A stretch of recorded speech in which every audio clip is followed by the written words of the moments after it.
পরীক্ষা এমন এক ব্যবস্থা যেখানে আমাকে, আপনাকে, সকলকে কখনো না কখনো অংশগ্রহণ করতেই হয়। মনে করুন নিজের বাল্যকাল। আপনি পরীক্ষা দিতে বসেছেন। তাদের মধ্যে কিছু বালক এমন হয় যারা সারা বছর পরিশ্রম করে, পড়াশোনা করে, মন দিয়ে পরীক্ষা দেয়। কিন্তু কিছু বালক এমন হয় যারা নিজের আশেপাশে বসে থাকা বালকদের নকল করে আর পরীক্ষায় কৃতকার্যও হয়ে যায়।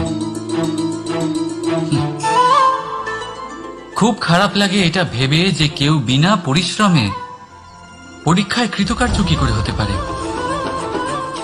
কিন্তু মনে রাখবেন, যারা নকল করেন তারা পরীক্ষায় কৃতকার্য অবশ্যই হয়ে যান, কিন্তু সফল নয়।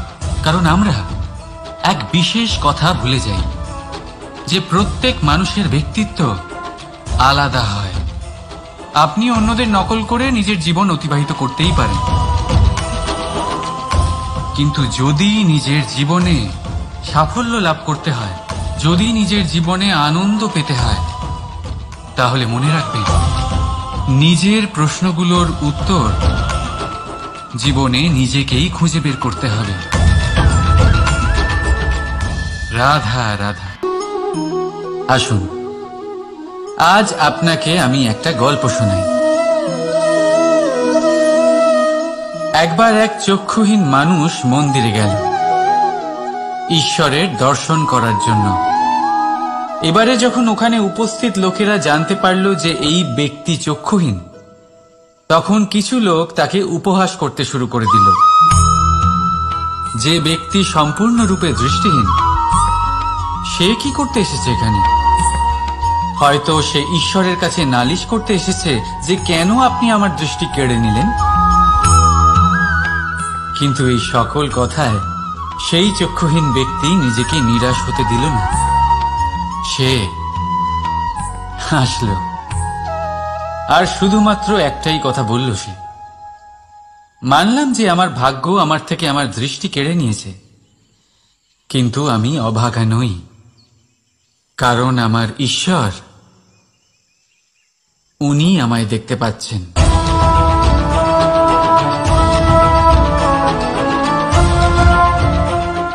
তাই মনে রাখবেন, দৃষ্টি নয় দৃষ্টিভঙ্গি আবশ্যক। যদি আপনার দৃষ্টিভঙ্গি শুভ হয়, তাহলে অশুভর মধ্যেও আপনি শুভ দেখতে পাবেন। আর মন প্রসন্ন হয়ে বলবে, রাধা রাধা। আপনি এই সংসারে এমন অনেক মানুষ চেনেন যারা অত্যন্ত স্বার্থপর, যারা শুধুমাত্র প্রয়োজন পড়লেই আপনার কথা মনে করে। তাছাড়া বহু বছর তাদের দেখাই পাওয়া যায় না, কিন্তু যখনই তাদের আপনার সাহায্যের প্রয়োজন পড়ে, হাত জোর করে আপনার সামনে এসে উপস্থিত হয়। বড়ই রাগ হয় এদের ওপরে, মন ভারী হয়ে ওঠে। মন এই কথাই বলে যে এই ব্যক্তির সাহায্য করা উচিত নয়, কিন্তু আপনি এরকম কখনোই করবেন না। আপনি বলবেন, কেন বলছি আমি এই কথা? মনে রাখবেন, আলোর খোঁজ মানুষ শুধুমাত্র তখনই করে যখন অন্ধকার গভীরতর হয়। তাকে স্বার্থপর ভেবে নিজের মনকে বিচলিত করবেন না। নিজেকে আলো মনে করে আনন্দে থাকুন। ভাগ্যবান মনে করুন নিজেকে, যে কারোর বিপদের সময় তার আপনার কথা মনে পড়েছে, যে আপনি এই সংসারে কাউকে সাহায্য করার যোগ্যতা রাখেন। এই জীবনে কেউ স্বার্থপর বলে নিজের দৃষ্টিভঙ্গি কখনোই পাল্টাবেন না। শুধুই নজর রাখুন নিজের পরমার্থের ওপরে। মন প্রসন্ন হয়ে বলবে, রাধা রাধা। কখনো কোনো পাখিকে দেখেছেন? যখন তারা ডিম পাড়তে প্রস্তুত হয়, তখন তারা সবচেয়ে আগে একটা স্থান খোঁজে, একটা স্থান যা বর্ষা, রৌদ্র আর শত্রুর থেকে সুরক্ষিত হয়। তারপর তারা বাসা তৈরি করে, তারপরেই ডিম পাড়ে। আর তারপর যখন সেই ডিম ফুটে তার সন্তানদের জন্ম হয়, সে তাদের খাবার খাওয়ায়, তাদের রক্ষণাবেক্ষণ করে। কিন্তু যখন তাদের ডানা গজায়, তখন না সে তাদের খাবার দেয় আর না তাদের বাসা বানাতে শেখায়। শুধুমাত্র তাদের উড়তে শেখায় সে। তারপর সেই বাচ্চারা আকাশে উড়তে শিখে নিজেরাই নিজেদের খাবার জোগাড় করতে শিখে যায়, নিজেরাই নিজেদের বাসা বানাতে শিখে যায়। আর আমরা মানুষেরা কি করি? আমাদের সন্তান বড় হয়ে যাওয়া সত্ত্বেও তাদের নিয়ে সর্বদা দুশ্চিন্তা করি। তার জন্য আমরা গৃহ নির্মাণের চেষ্টা করি। নিজের সন্তানকে আরো শক্তিশালী করে গড়ে তোলার বদলে তাকে আমরা দুর্বল করে দিই। জীবনে সেটাই করুন যা একটা পাখি করে। নিজের সন্তানকে আকাশে ওড়ার শিক্ষা দিন, সংস্কার দিন, আর একটা নির্দিষ্ট সময়ের পরে তাকে নিজের আকাশ নির্ধারণ করতে মুক্ত করে দিন। রাধা রাধা। মানুষ যখন সাফল্য অর্জন করে তখন তার মধ্যে জাগে অহংকার। আর এই সময় মানুষ সচরাচর একটা কথা ভুলে যায়, নত হতে। সে ভাবে যে আমি কারোর সামনে কেন নত হব? আর এটা এই কারণে হয় কারণ মানুষ এক গুরুত্বপূর্ণ কথা ভুলে যায়, যে এই সংসারে, এই জীবনে সে যা অর্জন করেছে নত হয়েই অর্জন করেছে। বাল্যকালে সে হাঁটতে শিখেছে, এই মাটির কাছে নত হবেন।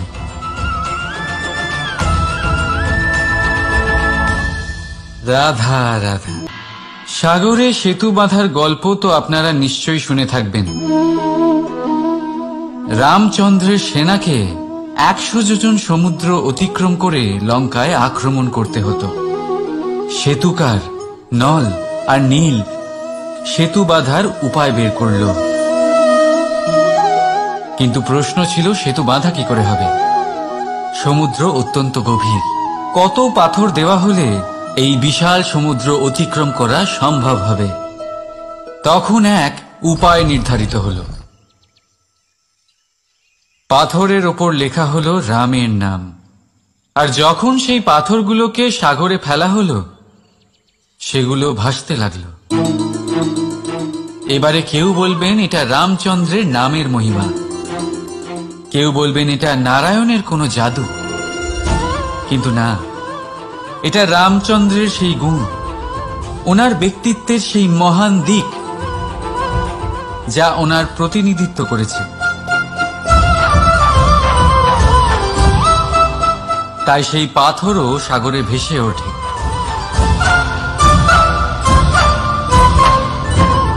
ঠিক সেইভাবেই যেখানে আমরা থাকি না, সেখানে আমাদের গুণ আমাদের প্রতিনিধিত্ব করে। আমাদের নামের শক্তি আমরা নিজেরাই তৈরি করি, আমাদের কর্ম দিয়ে, আমাদের গুণ দিয়ে। এবার সিদ্ধান্ত আপনার, যে আপনার নামের সাহায্যে কেউ বিপদ থেকে উদ্ধার হবে, নাকি আপনার দুষ্কর্মের ফলে কেউ ডুবে যাবে। ভালো করে ভেবে দেখুন। রাধা রাধা।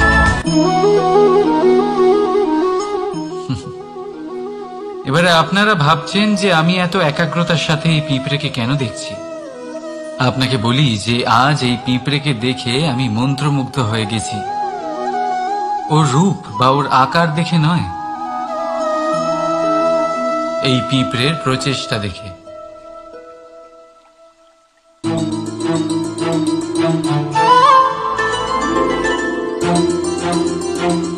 আপনি জানেন, অজস্র পরিশ্রমের পরেই পিঁপড়ে তার নিজের একটা ছোট বাড়ি বানাতে পারে, যা অন্য প্রাণীদের জন্য অত্যন্ত সহজ ব্যাপার। তাই পিঁপড়ের জন্য তার জীবনের সবচেয়ে বড় ঘটনা, সবচেয়ে বড় সাফল্য তার। ভবিষ্যতে এই পিঁপড়ে থাকুক বা না থাকুক, তাদের বানানো বাড়ি বহু বছর অবধি টিকে থাকে। জীবনে সাফল্যের সাথেও ঠিক এমনটাই ঘটে। আপনি একদিনে সাফল্য লাভ করতে পারবেন না, কিন্তু যদি আপনি প্রতিদিন চেষ্টা করতে থাকেন তবে একদিন আপনি অবশ্যই সাফল্য লাভ করবেন। মনে রাখবেন, ভাগ্যের দ্বার তাদের জন্য উন্মুক্ত হয় না যারা হার মেনে নেয়। ভাগ্য তার দ্বার তাদের জন্যই খোলে যারা বসে না থেকে প্রয়াস করে সেই দরজার কড়া নাড়াতে। তাই প্রয়াস করতে থাকুন। সাফল্য অবশ্যই একদিন না একদিন আপনার কাছে আসবেই। রাধা রাধা। এই তালাটা দেখতে পাচ্ছেন আপনি? এই তালাকে ভেঙেও খুলে দেওয়া যায়, আবার ভালোবেসেও খুলে দেওয়া যায়। অর্থাৎ এই তালাটা আপনি এই চাবির দ্বারাও খুলে দিতে পারেন, এই হাতুড়ি দিয়েও খুলে দিতে পারেন। কিন্তু এই খোলাতে তফাৎ আছে।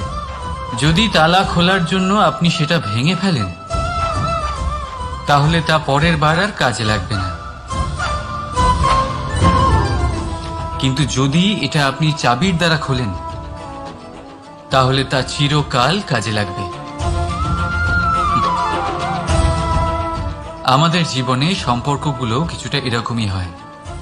আমাদের জীবনের আনন্দরূপী ধন রক্ষা করে এই সম্পর্ক, কিন্তু ভালোবেসে। যদি ক্রোধের দ্বারা এই সম্পর্ক রক্ষা করা হয় তাহলে পরে তা কোনো কাজে আসে না। তাই সম্পর্ক সবসময় প্রেমের চাবি দিয়ে খুলুন, কারণ প্রতিবার নতুন তালা আপনি ব্যবহার করতেই পারেন, নতুন সম্পর্ক গড়তে পারবেন না। রাধা রাধা। জীবন কি? এই জীবন আমরা জন্ম নিই, বড় হয়ে উঠি, আমাদের মা বাবা আমাদের পালন করেন, তারপর তাদের অর্থ দিয়ে আমাদের বাল্যকাল কাটে। আমরা আরো বড় হই, বিবাহ বন্ধনে আবদ্ধ হই, আমাদেরও সন্তান হয়, আমরা তাদের পালন করি, তারপর আমরা বৃদ্ধ হই, আর একদিন এই সংসার ছেড়ে আমরা সকলে চলে যাই। এটাই কি জীবন? আপনার মনে এই প্রশ্ন হয়তো অনেকবার জেগেছে, তাই না? এবার একটু জলের যাত্রাপথ লক্ষ্য করুন। সাগর থেকে বাষ্প হয়ে ওঠে এই জল, মেঘ হয়ে ঝরে পড়ে সে, তারপর নদী হয়ে আবার সাগরে মিলিয়ে যায়। কিন্তু কখনো এই প্রশ্ন করে না যে তার জীবন কি, তার উদ্দেশ্য কি। প্রতিটা মুহূর্ত বাঁচে সে, আর অন্যদের যতখানি সম্ভব সাহায্য করে। যখন সাগরে থাকে তখন অসংখ্য জীবকে জীবন দান করে। যখন সাগর থেকে বাষ্প হয়ে মেঘ হয়ে যায় তখন চাষিদের মনে এই আশা জাগায় যে ফসল আবার ফলবে। যখন বর্ষা হয়ে ঝরে পড়ে তখন এই শুকনো তৃষ্ণার্ত ধরিত্রীর তৃষ্ণা মেটায়। আর যখন নদীতে থাকে তখন তার পাড়ে নানান গাছপালার জন্ম দেয়। কিন্তু ভাবুন, জল কি কখনো এটা ভাবে যে তার জীবন কি বা তার জীবনের উদ্দেশ্যটাই বা কি? না, সে শুধু নিজের ধর্ম পালন করে যায়, আর যতটা সম্ভব সবাইকে আনন্দ প্রদান করতে থাকে। সেই জন্যই জীবনে কখনো এই প্রশ্ন করবেন না যে এই জীবন কি, এই জীবনের উদ্দেশ্য কি। শুধু এই জীবন বাঁচুন, আর যতটা সম্ভব সবাইকে আনন্দ প্রদান করুন। মন প্রসন্ন হয়ে বলবে রাধা রাধা। কখনো বৃষ্টির জন্য হওয়া কাদার মধ্যে দিয়ে আপনি নিজের বাড়ি ফিরেছেন? পাদুকা পরার জন্য আপনি ওই কাদা থেকে অবশ্যই বেঁচে যান, কিন্তু সেই পাদুকা থেকে আগত নোংরা কাদার ছিটে আপনার বস্ত্রকে ময়লা করেই দেয়। কিন্তু তাও সেই ছিটের জন্য আপনার বস্ত্র ময়লা হয়ে যাবে, সেই জন্য আপনি পাদুকা পরা ছেড়ে দেন না। ঠিক সেইভাবেই জীবনে এমন কিছু মানুষও আসেন যারা পাদুকার মতো হন, যারা আপনাকে কাদার থেকে বাঁচিয়ে নেন, কিন্তু বস্ত্ররূপী আপনার মনের উপরে আশঙ্কার দাগ ছেড়ে যান। এইসব মানুষের জন্য নিজের মন ছোট করার কোনো প্রয়োজন নেই।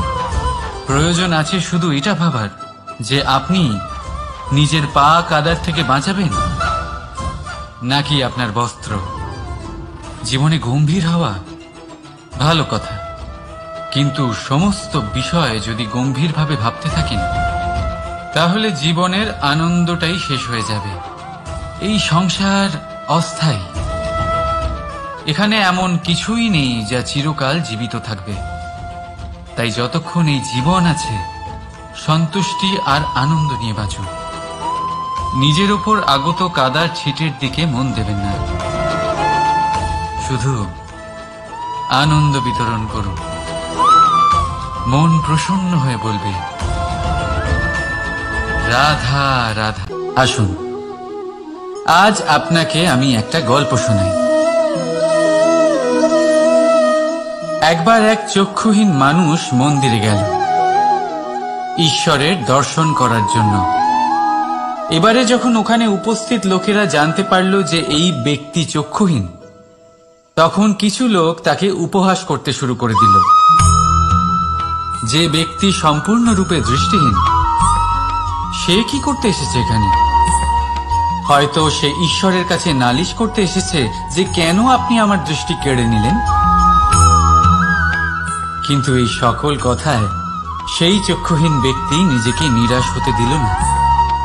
সে হাসল আর শুধুমাত্র একটাই কথা বলল সে, মানলাম যে আমার ভাগ্য আমার থেকে আমার দৃষ্টি কেড়ে নিয়েছে, কিন্তু আমি অভাগা নই, কারণ আমার ঈশ্বর,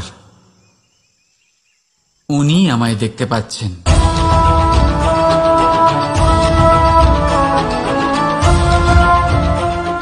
তাই মনে রাখবেন, দৃষ্টি নয় দৃষ্টিভঙ্গি আবশ্যক।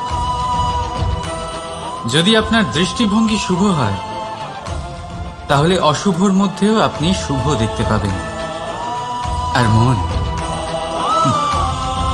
প্রসন্ন হয়ে বলবে রাধা রাধা। পরীক্ষা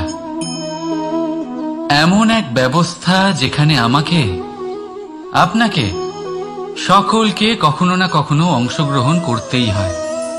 মনে করুন নিজের বাল্যকাল। আপনি পরীক্ষা দিতে বসেছেন।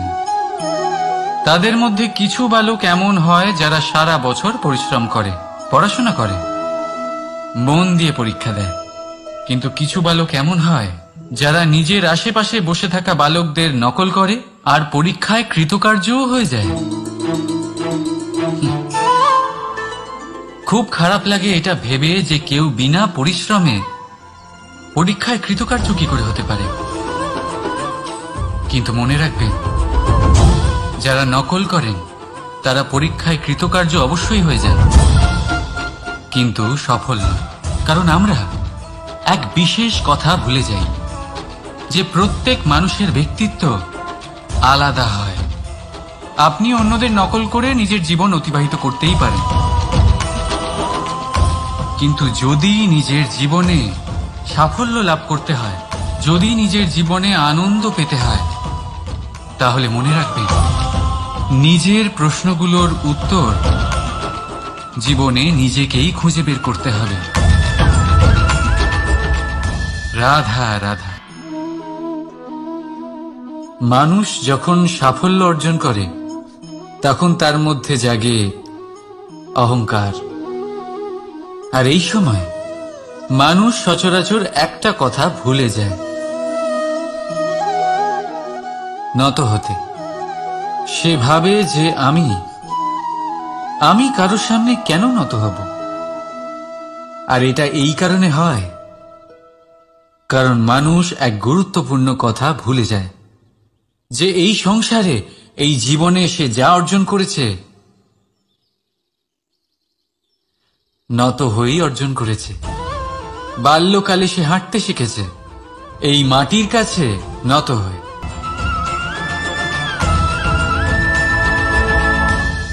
রাধা রাধা, আপনি এই সংসারে এমন অনেক মানুষ চেনেন যারা অত্যন্ত স্বার্থপর, যারা শুধুমাত্র প্রয়োজন পড়লেই আপনার কথা মনে করে। তাছাড়া বহু বছর তাদের দেখাই পাওয়া যায় না, কিন্তু যখনই তাদের আপনার সাহায্যের প্রয়োজন পড়ে হাত জোর করে আপনার সামনে এসে উপস্থিত হয়। বড়ই রাগ হয় এদের ওপরে, মন ভারী হয়ে ওঠে। মন এই কথাই বলে যে এই ব্যক্তির সাহায্য করা উচিত নয়, কিন্তু আপনি এরকম কখনোই করবেন না। আপনি বলবেন, কেন বলছি আমি এই কথা? মনে রাখবেন, আলোর খোঁজ মানুষ শুধুমাত্র তখনই করে যখন অন্ধকার গভীরতর হয়। তাকে স্বার্থপর ভেবে নিজের মনকে বিচলিত করবেন না। নিজেকে আলো মনে করে আনন্দে থাকুন। ভাগ্যবান মনে করুন নিজেকে, যে কারোর বিপদের সময় তার আপনার কথা মনে পড়েছে, যে আপনি এই সংসারে কাউকে সাহায্য করার যোগ্যতা রাখেন। এই জীবনে কেউ স্বার্থপর বলে নিজের দৃষ্টিভঙ্গি কখনোই পাল্টাবেন না। শুধুই নজর রাখুন নিজের পরমার্থের ওপরে। মন প্রসন্ন হয়ে বলবে, রাধা রাধা। কখনো কোনো পাখিকে দেখেছেন?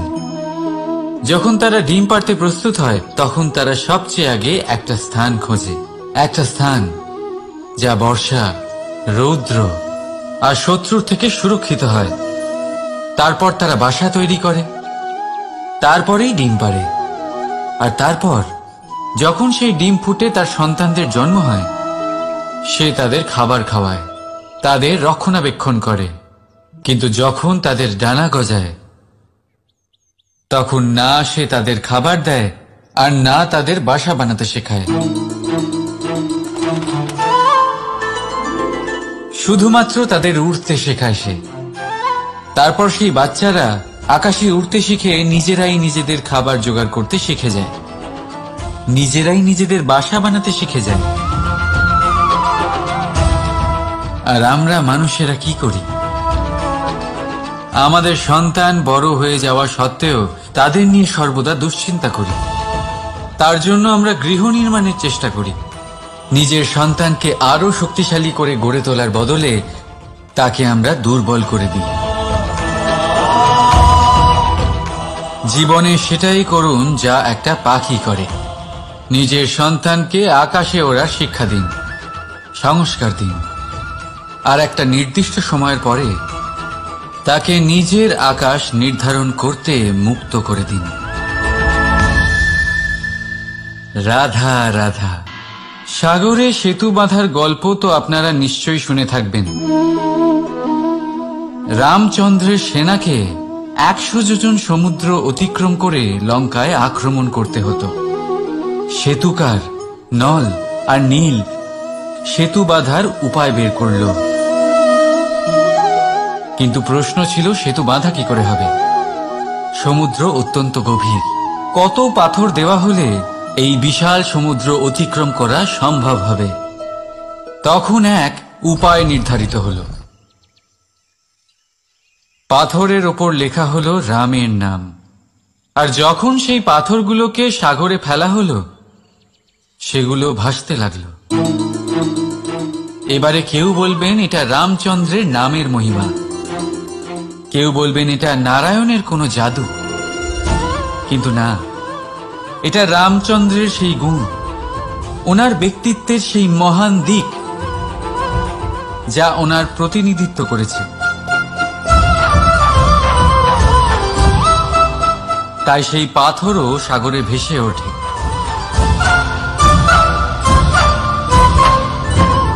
ঠিক সেইভাবেই যেখানে আমরা থাকি না, সে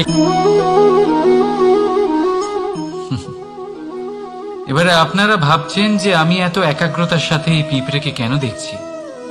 আপনাকে বলি যে আজ এই পিঁপড়েকে দেখে আমি মন্ত্রমুগ্ধ হয়ে গেছি। ওর রূপ বা ওর আকার দেখে নয়, এই পিঁপড়ের প্রচেষ্টা দেখে।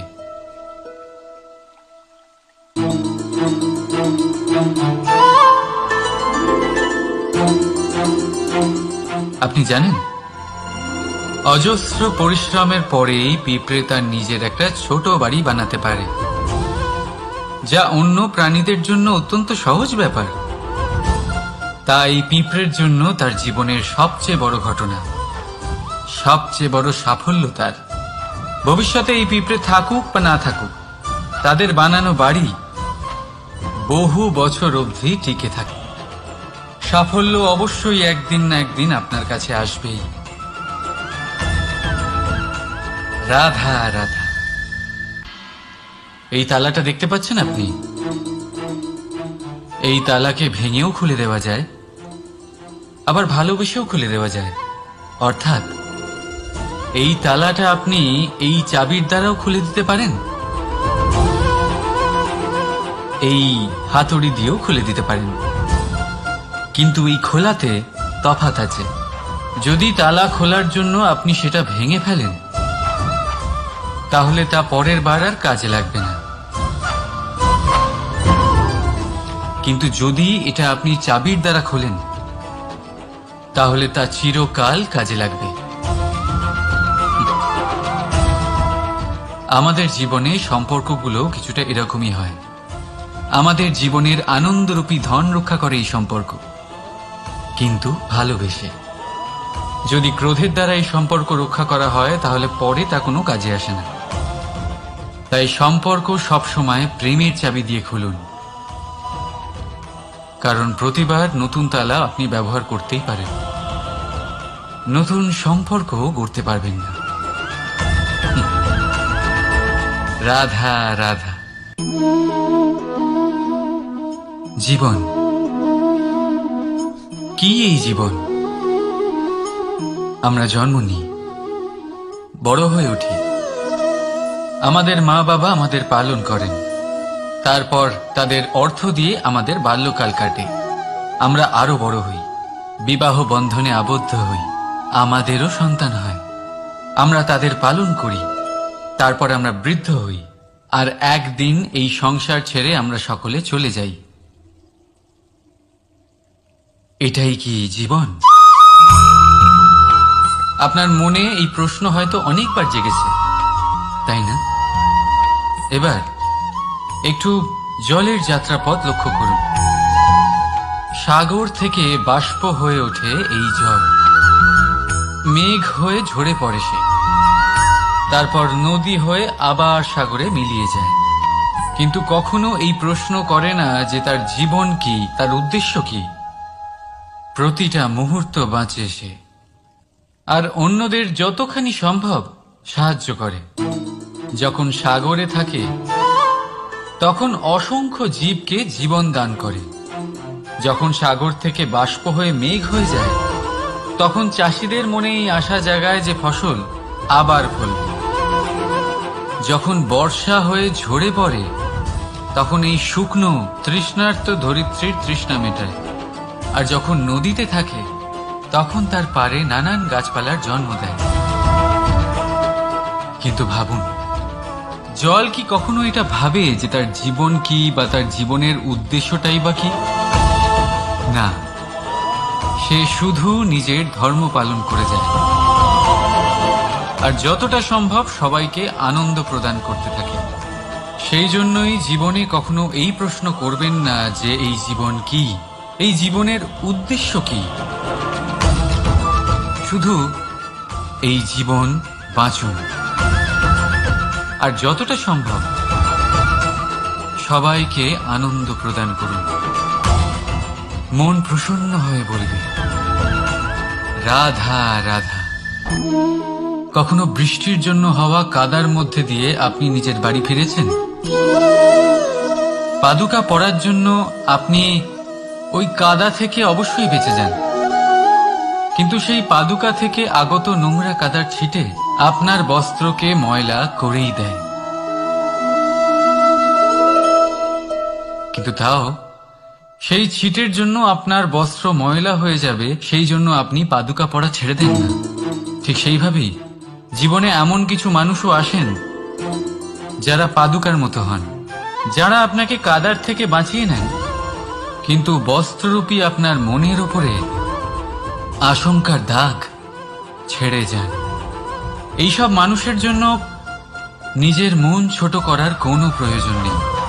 প্রয়োজন আছে শুধু এটা ভাবার যে আপনি নিজের পা কাদার থেকে বাঁচাবেন নাকি আপনার বস্ত্র। জীবনে গম্ভীর হওয়া ভালো কথা, কিন্তু সমস্ত বিষয় যদি গম্ভীরভাবে ভাবতে থাকেন তাহলে জীবনের আনন্দটাই শেষ হয়ে যাবে। এই সংসার অস্থায়ী, এখানে এমন কিছুই নেই যা চিরকাল জীবিত থাকবে। তাই যতক্ষণ এই জীবন আছে সন্তুষ্টি আর আনন্দ নিয়ে বাঁচুন। নিজের ওপর আগত কাদার ছিটের দিকে মন দেবেন না, শুধু আনন্দ বিতরণ করুন। মন প্রসন্ন হয়ে বলবে রাধা রাধা। আসুন, আজ আপনাকে আমি একটা গল্প শোনাই। একবার এক চক্ষুহীন মানুষ মন্দিরে গেল ঈশ্বরের দর্শন করার জন্য। এবারে যখন ওখানে উপস্থিত লোকেরা জানতে পারল যে এই ব্যক্তি চক্ষুহীন, তখন কিছু লোক তাকে উপহাস করতে শুরু করে দিল। যে ব্যক্তি সম্পূর্ণরূপে দৃষ্টিহীন, সে কি করতে এসেছে এখানে? হয়তো সে ঈশ্বরের কাছে নালিশ করতে এসেছে যে কেন আপনি আমার দৃষ্টি কেড়ে নিলেন। কিন্তু এই সকল কথায় সেই চক্ষুহীন ব্যক্তি নিজেকে নিরাশ হতে দিল না। সে হাসল আর শুধুমাত্র একটাই কথা বলল সে, মানলাম যে আমার ভাগ্য আমার থেকে আমার দৃষ্টি কেড়ে নিয়েছে, কিন্তু আমি অভাগা নই, কারণ আমার ঈশ্বর উনি আমায় দেখতে পাচ্ছেন।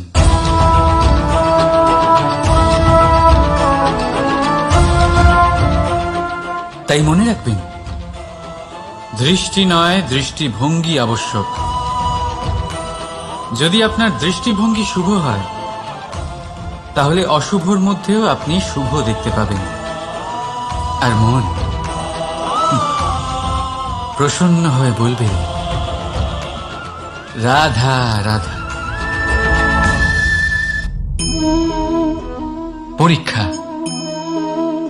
এমন এক ব্যবস্থা যেখানে আমাকে, আপনাকে, সকলকে কখনো না কখনো অংশগ্রহণ করতেই হয়। মনে করুন নিজের বাল্যকাল। আপনি পরীক্ষা দিতে বসেছেন। তাদের মধ্যে কিছু বালক এমন হয় যারা সারা বছর পরিশ্রম করে, পড়াশোনা করে, মন দিয়ে পরীক্ষা দেয়। কিন্তু কিছু বালক এমন হয় যারা নিজের আশেপাশে বসে থাকা বালকদের নকল করে আর পরীক্ষায় কৃতকার্যও হয়ে যায়। খুব খারাপ লাগে এটা ভেবে যে কেউ বিনা পরিশ্রমে পরীক্ষায় কৃতকার্য কি করে হতে পারে। কিন্তু মনে রাখবেন, যারা নকল করেন তারা পরীক্ষায় কৃতকার্য অবশ্যই হয়ে যায়, কিন্তু সফল নয়। কারণ আমরা এক বিশেষ কথা ভুলে যাই যে প্রত্যেক মানুষের ব্যক্তিত্ব আলাদা হয়। আপনি অন্যদের নকল করে নিজের জীবন অতিবাহিত করতেই পারেন, কিন্তু যদি নিজের জীবনে সাফল্য লাভ করতে হয়, যদি নিজের জীবনে আনন্দ পেতে হয়, তাহলে মনে রাখবেন, নিজের প্রশ্নগুলোর উত্তর জীবনে নিজেকেই খুঁজে বের করতে হবে। রাধা রাধা। মানুষ যখন সাফল্য অর্জন করে তখন তার মধ্যে জাগে অহংকার। আর এই সময় মানুষ সচরাচর একটা কথা ভুলে যায়, নত হতে। সে ভাবে যে আমি কারোর সামনে কেন নত হব। আর এটা এই কারণে হয় কারণ মানুষ এক গুরুত্বপূর্ণ কথা ভুলে যায়, যে এই সংসারে, এই জীবনে সে যা অর্জন করেছে নত হয়েই অর্জন করেছে। বাল্যকালে সে হাঁটতে শিখেছে এই মাটির কাছে নত হয়ে, পড়ে উঠবেন।